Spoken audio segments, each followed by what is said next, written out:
Budak kau tu comel lah. Kau orang datang ke sini nak belajar kan dah cari awet.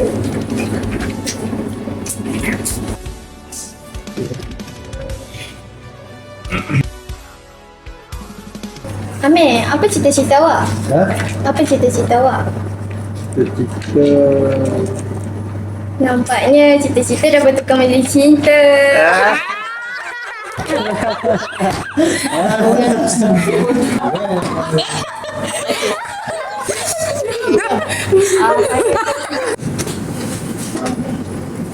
Amir, saya datang sini sebab nak kejar impian. kalau macam tu, maafkan saya perlu buat cita-cita kita ke sini. Ya. Saya sorry.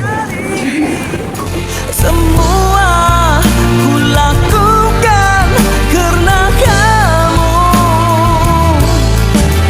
Kau insan menghiasi jiwa.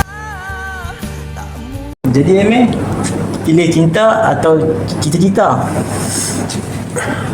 Kalau macam tu, betul lah saya memang silap.